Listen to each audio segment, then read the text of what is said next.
والآن فليتفضل سيادة الرئيس بإلقاء بيانه المنتظر.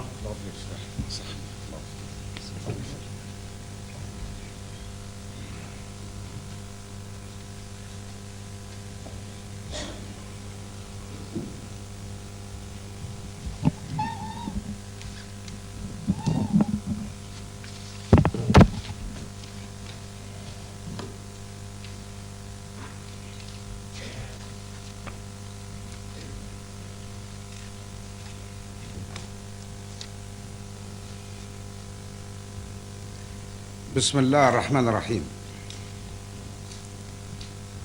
السيد رئيس مجلس النواب، حضرات النواب المحترمين، أيها المواطنون، أيتها المواطنات،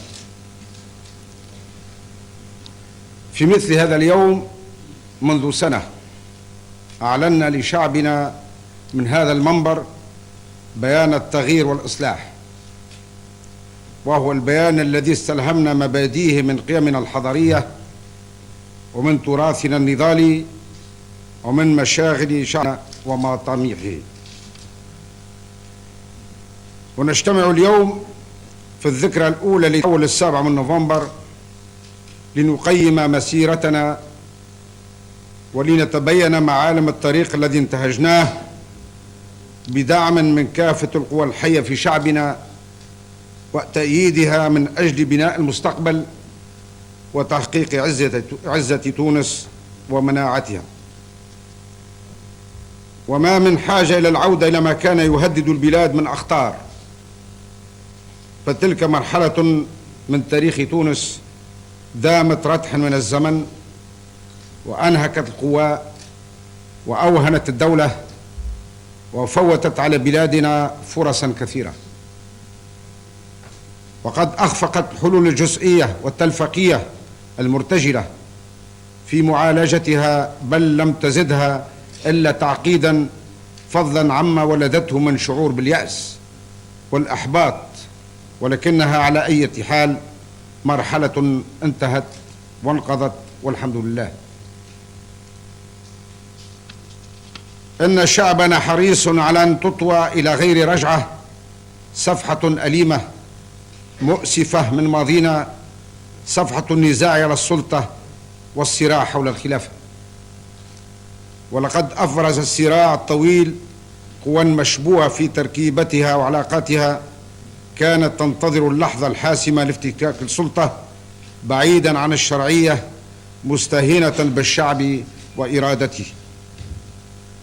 السيد رئيس مجلس النواب، السادة النواب المحترمون، أيها المواطنون، أيتها المواطنات، لست في حاجة إلى أن أبسط أمامكم اليوم كل ما أنجزناه في ظرف سنة على درب المصالحة بين الدولة والمجتمع، ومن أجل إرساء تقاليد الحوار والتسامح وتكريس الديمقراطية في المجتمع، ولكنني أكتفي بالتذكير بأبرز الإجراءات السياسية التي أردنا بها توفير الإطار القانوني للتعامل الحضاري بين الأفراد والمجموعات، كتعديل الدستور وسن قانون الأحزاب ومراجعة قانون الصحافة.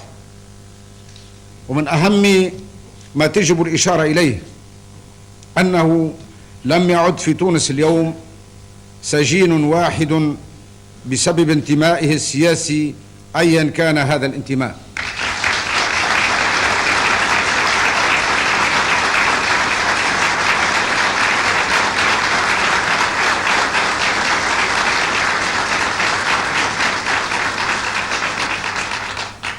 ولأول مرة في تاريخ تونس المعاصرة تمر سنة كاملة ولم يمنع كتاب ولم تصادر صحيفة من أجل رأي ولم يعتقل تونسي من أجل أفكاره ومعتقداته. ولأول مرة في تاريخ تونس المعاصرة تمر سنة كاملة ولم ينفذ أثناءها حكم واحد بالإعدام.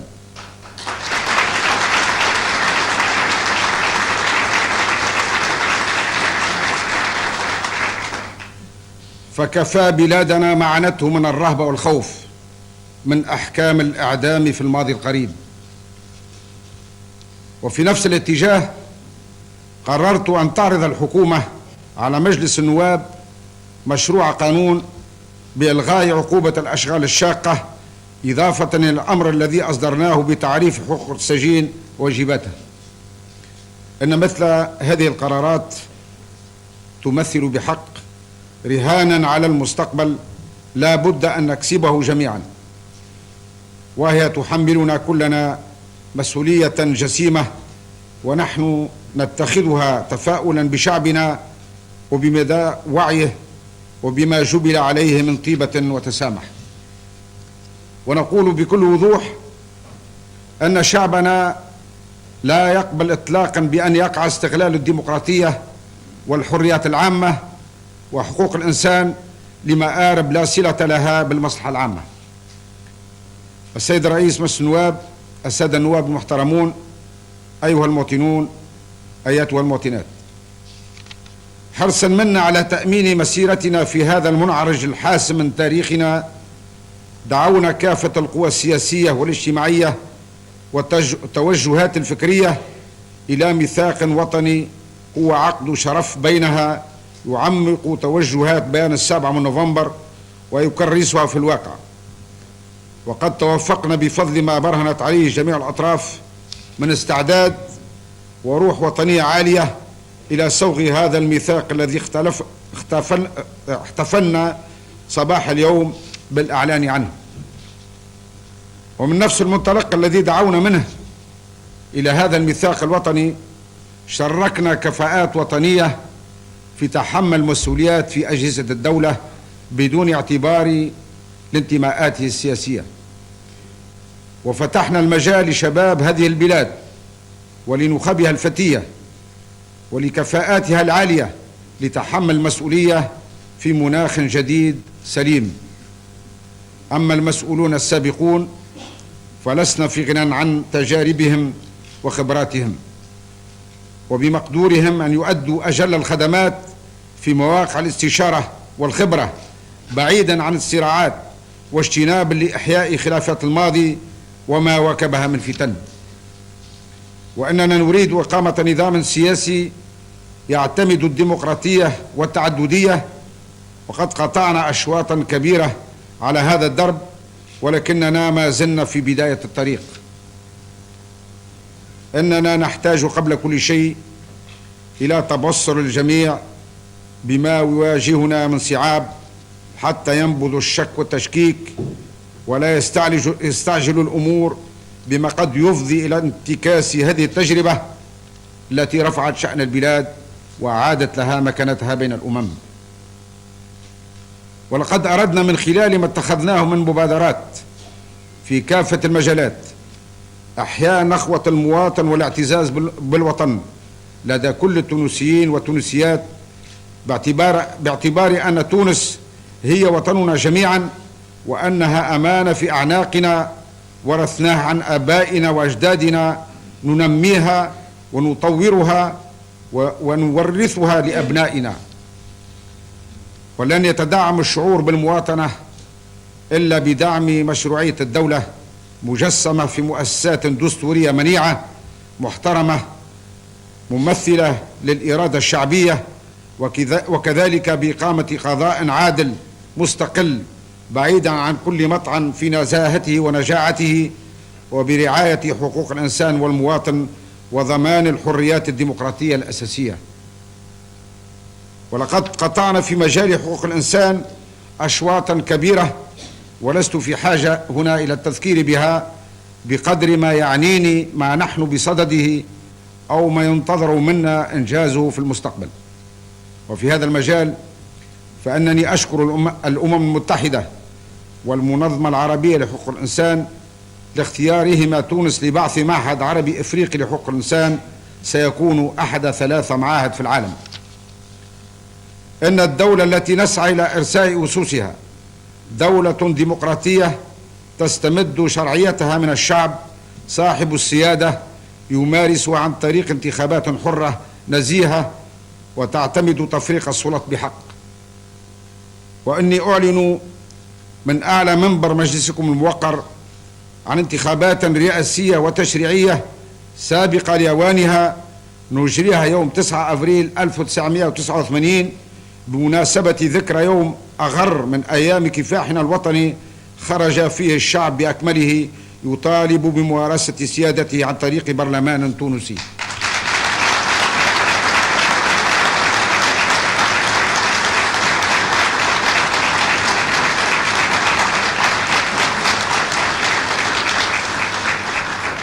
وقد قررنا أيضا مراجعة تركيب مجالس الولايات ومشمولاتها وتحويلها إلى مجالس جهوية للتنمية ذات صبغة تمثيلية أوسع، وهكذا نكون بعد الانتهاء من الانتخابات البلدية قد أرسينا قواعد صلبة ثابتة للخيار الديمقراطي وحملنا شعبنا مسؤولية صيانته والذود عنه. وتوطيدا لسلطة القضاء وحتى يتبوى المكان اللائق به في دولة عصرية، قررنا إحداث لجنة تعيد النظر في القانون الأساسي للقضاة وتقدم لنا اقتراحات عملية في هذا الخصوص. كما قررنا مراجعة تركيب المجلس الأعلى للقضاء والزيادة في عدد المنتخبين من أعضائه، وأننا مقرون العزم على أن تكون الدولة دوما دولة القانون، وعلى أن يبقى القانون فوق الجميع، مثلما نحن مقرون العزم على أن يكون القائمون على الدولة فوق كل شبهات، وأن يكونوا قدوة لعامة المواطنين.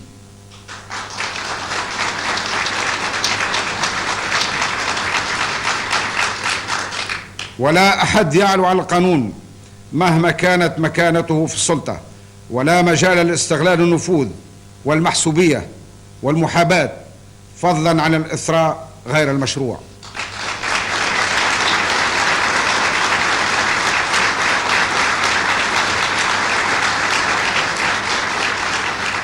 وفي حرصنا على الوضوح والشفافية وإيمانا منا بضرورة أن يكون للإعلام في بلادنا مصداقيته، وبأن يواكب ما يشهده ميدان الاتصال من تطورات تكنولوجية، وأن يؤدي رسالته بكل نجاح وفعالية، قررنا إنشاء مجلس أعلى للاتصال للبحث والتعمق في مقومات سياستنا في هذا المجال، بما يفي بحق المواطن في الإعلام الصادق النزيه القائم على حرية الرأي وتعددية الفكر. واعتقادا منا بأن المدرسة لا بد أن تقوم بتنشئة أبنائها على الأخلاق الفاضلة وتربيتهم على حب العمل وتذييرهم في هويتنا العربية الإسلامية، شرعنا في إصلاح النظام التربوي إصلاحا جذريا شاملا أساسه الاستشارة الواسعة التي حرصنا أن يسهم فيها أكبر عدد ممكن من المجموعة الوطنية إلى جانب المربين وذوي الاختصاص. وقررنا في نطاق هذا الإصلاح الشروع في تركيز نظام المدرسة الأساسية بداية من مفتتح السنة الدراسية القادمة، لنضمن بها لأبنائنا دراسة لا تقل عن 9 سنوات متواصلة تتقلص أثناءها بصفة ملحوظة أهم سلبيات النظام الحالي، وهو العدد المهول من الانقطاعات المبكرة. ولانشغالنا بتحسين المستوى قررنا أن تكون العربية لغة تدريس العلوم في كافة الدرجات، وأن ندعم التكوين العلمي والتكنولوجي بتعميم التربية العلمية واليدوية في السنوات ال9 التي تتكون منها المدرسة الأساسية. وسيدعى المجلس الأعلى للتربية والتعليم العالي والبحث العلمي الذي أعدنا تأسيسه إلى إبداء رأيه في الاتجاهات الكبرى والإطار التشريعي لهذا المشروع الإصلاحي الذي سنعرضه على مجلسكم الموقر في سنته التشريعية الحالية.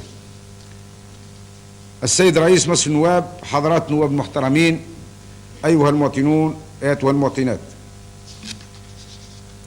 إن ما عملنا على تحقيقه من مصالحة وطنية وبعث الثقة والاطمئنان ووضع البلاد في مسار الديمقراطية والتعددية ليس هدفا في حد ذاته، بقدر ما هو شرط لتوفير الظروف الملائمة لمعالجة مختلف القضايا الوطنية، وخاصة قضية التنمية الاقتصادية والاجتماعية وما تنطوي عليه من تحديات وما تقتضيه من إصلاحات جوهرية. ولقد أبرزت الأزمة الحادة التي واجهتها البلاد أن اقتصادنا لم يكتسب بعد 30 سنة من الاستقلال القوة الهيكلية الكافية التي تمكنه من مواجهة الصعوبات التي تؤثر فيه وتعطل نموه.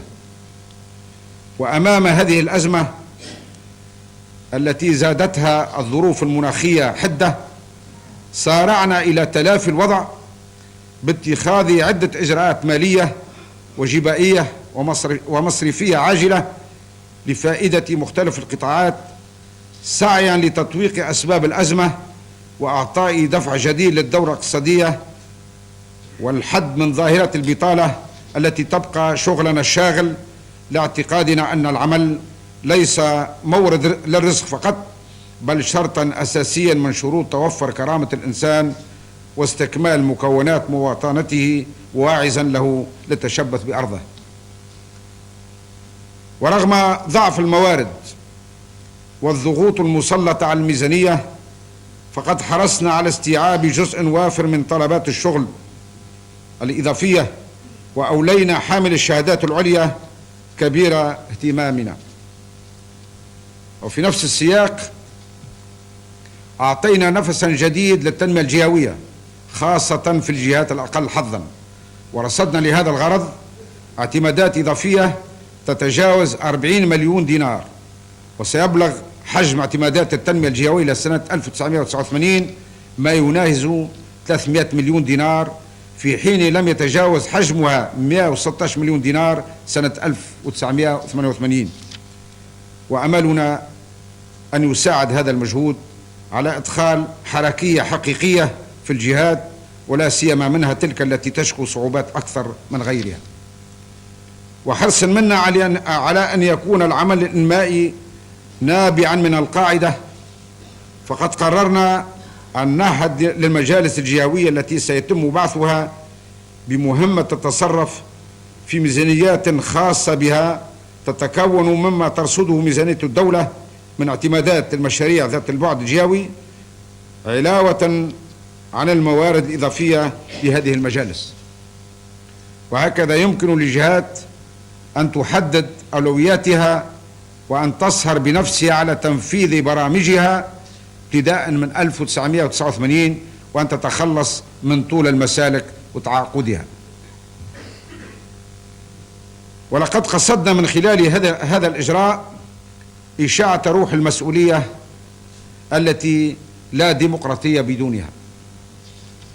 ونحن نعتبر هذه الإصلاحات رهانا كبيرا على الجهات أن تثبت قدرتها على كسبه بتسييم أهدافها الاقتصادية والاجتماعية وأعداد الأرضية الملائمة لتمكين البلاد من وضع أسس صحيحة تضمن لاقتصادنا بنية هيكلية متينة يستطيع بها مواجهة الصعوبات الطارئة والأزمات العابرة.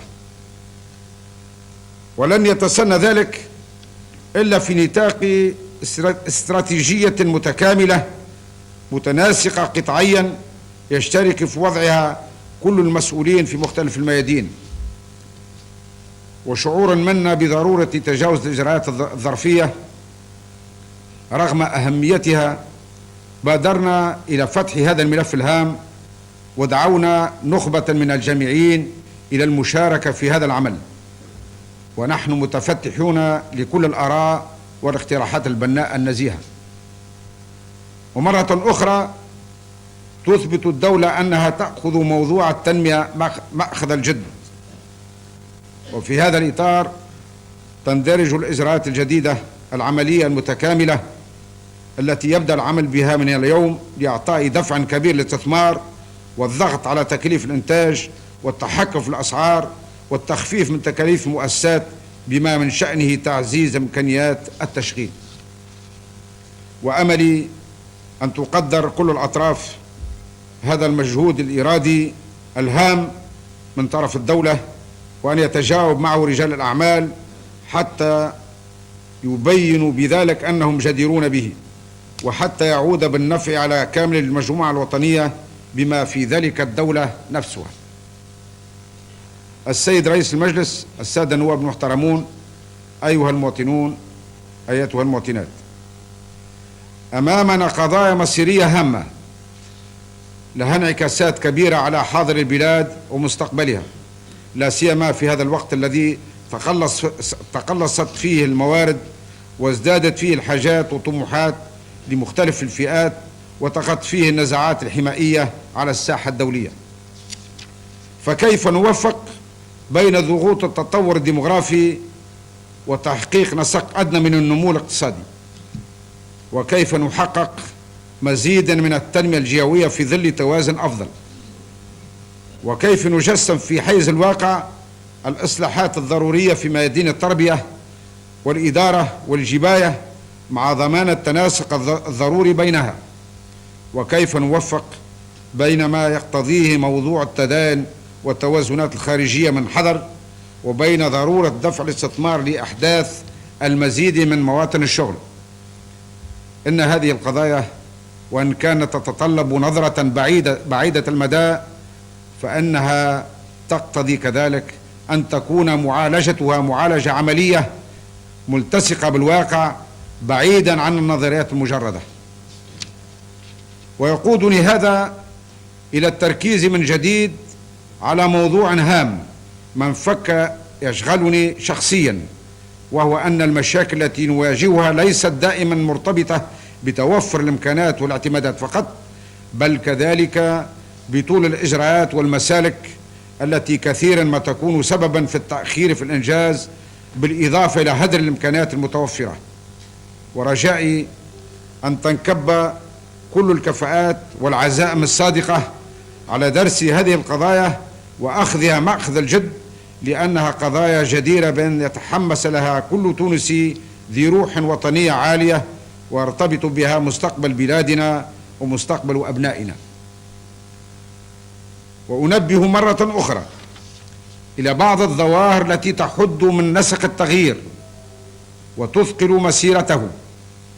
وفي مقدمة هذه الظواهر موقف الانتظار، وقد سبق أن وضحت أن التغيير ليس هدية تهدى، وإنما هو جهد يومي مشترك، فعلى كل المؤمنين به أن ينبذوا الانتظار وأن يبادروا إلى معاضدة جهودنا مهما كان موقعهم.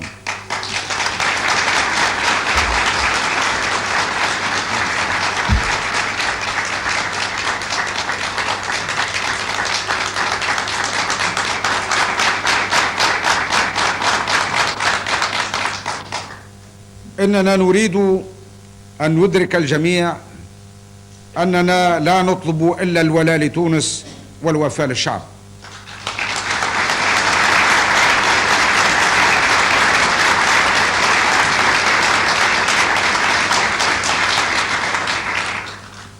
والظاهرة الثانية هي بطء الإدارة، وقد بينت كذلك أن الإدارة هي مرآة البلاد، وحكم المواطن على الدولة ومؤسساتها ونظامها نتيجة لحكمه على إدارتها. وبصورة عامة فإن الرتابة الإدارية المملة التي تكاد تطغى على غالب القطاعات بما تفرضه من إجراءات طويلة متداخلة متناقضة أحيانا، إضافة إلى ما يلاحظ لدى العديد من الإطارات والأعوان من تأقلم مؤسف مع هذه الظواهر، تمثل عراقيل لا تقل أهمية عن ندرة الموارد، ولا تساعد بالتالي على تحرير المبادرة ودفعها للاستثمار لتحقيق المزيد من الخيرات ومواطن الشغل لفائدة المجموعة الوطنية. ويقيننا كامل في أن العمل لا يمكن أن يسترجع مكانته في المجتمع لدفع حركة التنمية وبناء النهضة ما لم يتوفر في البلاد جو اجتماعي سليم عماده استتباب السلم الاجتماعية والتزام الجميع بما تمليه المصلحة العليا للبلاد، بعيدا عن التشبث بالمصالح الأنانية والنظرة الفئوية الضيقة. وفي هذا الإطار عملنا على مساعدة النقابين على طي صفحة الماضي بكل سلبياتها والاتجاه إلى المستقبل في نطاق الإخاء والتضامن، وحرصنا على تشريكهم في كل مظاهر العمل القومي وعملنا على إرجاع المطرودين من القطاع العام لأسباب نقابية، وقد تقدمنا في ذلك شوطا كبيرا لحد الآن. وأما الظاهرة الثالثة فتتعلق بنظرتنا للعمل، ومن واجبنا جميعا أن ننظر إليه بصفته قيمة اجتماعية وحضارية. أن شعبنا شعب عمل وجد، ولكنه قادر على ما هو أكثر وأكبر، وعلى ما يناسب مرحلة التغيير ويضمن لها النجاح والسلامة. السيد رئيس المجلس، السادة النواب المحترمون، أيها المواطنون، أيتها المواطنات، إن السياسة الداخلية المتوازنة المتماسكة هي التي تثمر السياسة الخارجية. وفي هذا المجال بالذات استأنفت بلادنا دورها بوثوق وقوة، واستعادت مصداقيتها وقدرتها على المبادرة، وقد ضبطنا مختلف توجهاتنا الخارجية ورتبنا أولوياتها طبق ما يمليه واقع البلاد ومحيطها الحضاري ومصلحتها، وعدنا الصفاء إلى علاقاتنا بالأشقاء والأصدقاء، وعملنا على تعزيز التعاون الثنائي والدولي، فأولينا الأهمية الكبرى للمنطقة المغاربية سعيا في تسييم وحدتها في نطاق المصلحة المشتركة وتجاوبا مع تطلعات شعوبنا، كما أعدنا لبلادنا مكانتها العربية وأسهامها في العمل العربي المشترك في كافة مجالاته، وأكدنا بقوة مناصرة للقضية الفلسطينية العادلة وللشعب الفلسطيني الذي شرف العرب ببسالة انتفاضة أطفاله، وسنواصل مساندة ثورته واحتضان قيادته الشرعية ودعمها مهما كانت التكاليف والتضحيات.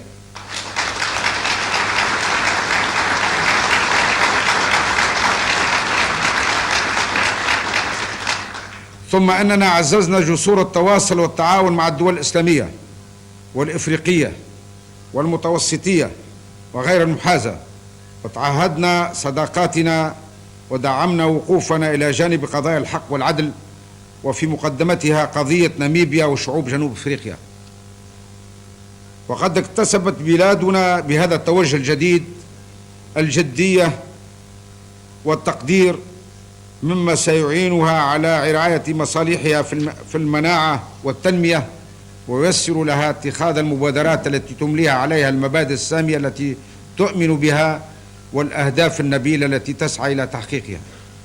السيد رئيس مجلس، حضرات النواب، أيها المواطنون، أيتها المواطنات، إن الأخلاق ورعايتها واجب على الجميع، ولقد بعث رسولنا الأكرم محمد صلى الله عليه وسلم ليتمم مكارم الأخلاق، وللدولة دور أساسي في ذلك، وستتحمل مسؤوليتها في كل الحالات. وأن للمنظمات وللجمعيات دورها في إشاعة روح المسؤولية وحماية الأخلاق العامة وتهذيب السلوك، كما أن العائلة مدعوة إلى النهوض بمسؤولياتها الجسيمة، والأمهات هن المدارس الأولى في هذا المجال، وعلى المرأة عموما أن تكون في مستوى هذه المسؤولية، وأن تثبت جدارتها بما اكتسبته من حقوق وكفاءتها في أداء وظيفتها الاجتماعية. وأن لنا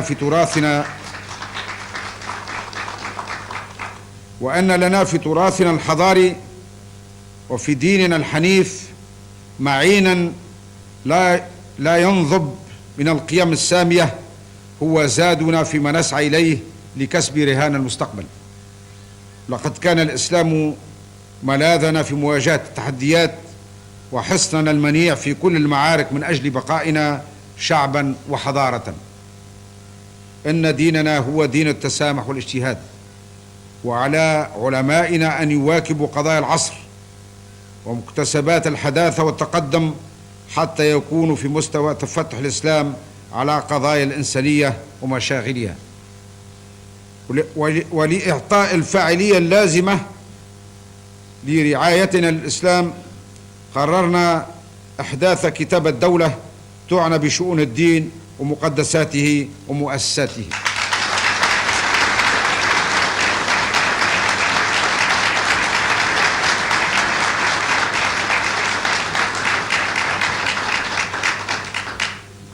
سيد رئيس المجلس، حضرات السادة والسيدات، إننا نريد إدراج تغيير 7 نوفمبر في مسار كفاح شعبنا الطويل من أجل العزة والكرامة والسؤدد، وأن تسهم الحركة التي نشأت عنه في تركيز دولة القانون والمؤسسات التي لا يطالها الوهن، وأن يكون في مستوى ما يطمح إليه شعبنا وما يخالج شبابنا من آمال. وعسانا نوفق إلى أن نجعل كل تونسي معنيا بالتحديات التي تواجه الوطن، حريصا على أن تكون بلاده على أحسن صورة، سواء في نظافة بيئتها أو في جمال مدنها وقراها أو في جودة ما تقدمه من إنتاج وخدمات، حتى يفاخر كل تونسي ببلاده ويهتف ملء الحنجرة أن تحيا تونس.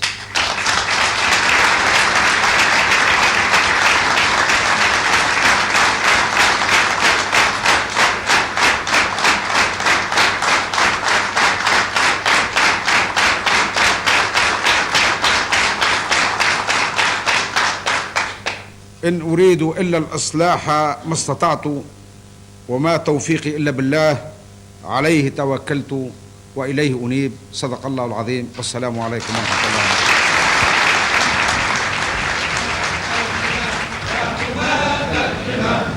هلموا هلموا لمجد الزمن، لقد صرخت في عروقنا الدماء، نموت نموت ويحيا الوطن، لتدوي السماوات برعنها، لترمي الصواعق نيرانها، إلى عز تونس إلى مجدها، رجال البلاد وشبانها، فلا عاش في تونس من خانها، ولا عاش من ليس من جندها، نموت ونحيا على عهدها، حياة الكرام وموت العظام، حماة الحمى يا حماة الحمى، هلموا هلموا لمجد الزمن، لقد صرخت في عروقنا الدماء، نموت نموت ويحيا الوطن،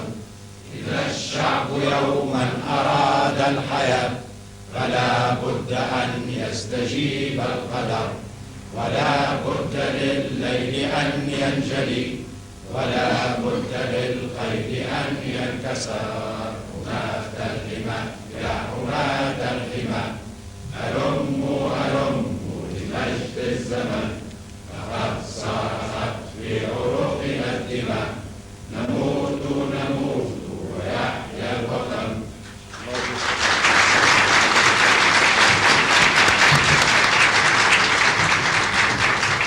سيداتي وسادتي، كان هذا إذن البيان المنهجي الذي توجه به الرئيس زين العابدين بن علي إلى الشعب التونسي، وقد جاء زاخرا بالقرارات والإجراءات الجريئة التي تعد بحق رهانا على مستقبل البلاد في كنف الديمقراطية والحرية المسؤولة، وإحياء لنخوة المواطنة لدى الجميع.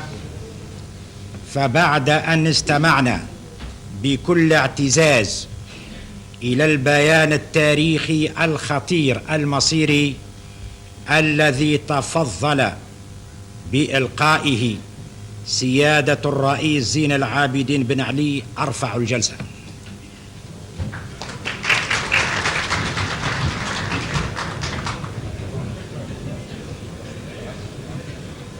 من هذه الإجراءات الجريئة التي ذكرها سيادة الرئيس في بيانه إعلانه عن إجراء انتخابات رئاسية وتشريعية سابقة لأوانها يوم 9 أبريل 1989.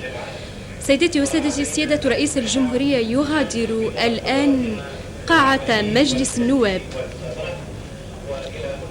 وبهذا تنتهي بل ينتهي نقل وقائع هذا اللقاء المشهود الذي يأتي في الذكرى الأولى للسابع من نوفمبر.